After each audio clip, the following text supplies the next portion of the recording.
dental hygienist or badass warrior. What we do know is that her position is the Secretary of Homeland Security. So when asked a question about Homeland Security, this is her response. Madam Secretary, that the Qataris in particular are behind a lot of the anti-Semitism you just described. Are they providing fuel that creates this fire? You know, I'm not an expert in this area. I think that there's validity to what he has Not said. an expert in any area. Your job is to be an expert. This is your job. And if you're not an expert, surround yourself with experts instead of cosplay glam squad. This is so disturbing. I really do not feel that the Homeland is safe with this woman running around arresting people, but she doesn't know anything about terrorism because she's not an expert at all. I don't think the American democracy is not safe. Kristi Noem is just a cast Just one of of characters of incompetent cosplayers that Trump has appointed, and he's done all of this by design because the only qualification is that you worship him, and if you've shot a puppy, great, that helps our cause. If you're an untreated alcoholic, fantastic, have at it. Compromised, convicted felon, no problem, you're welcome here. All right. Big womanizer, fantastic, perfect, you're a great fit.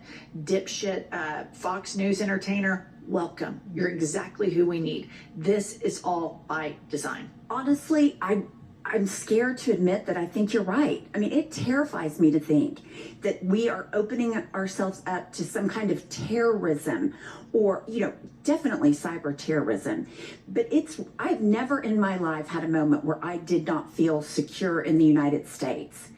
Like, overwhelmingly, and I'm overwhelmingly feeling that more and more. Now is the time. I think it's important to point out that a lot of Americans have felt exactly the way you described for a long time.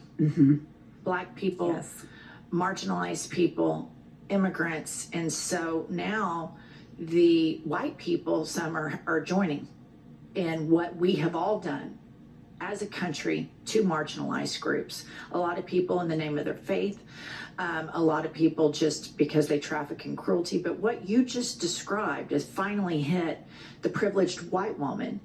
And the wake-up call here is that none of us are free until all of us are free. And so while you're just having an epiphany, it's important that all of us are allies with the most marginalized sector of our citizenry at all times, because then nobody is safe, nobody is free. And this was why you see Black women vote 90%, because they are at the bottom of the food chain and are constantly victimized. Their kids, they have a whole different set of rules they have to tell their kids when they walk around the block. Completely different set of rules when their kids are pulled over in a traffic stop.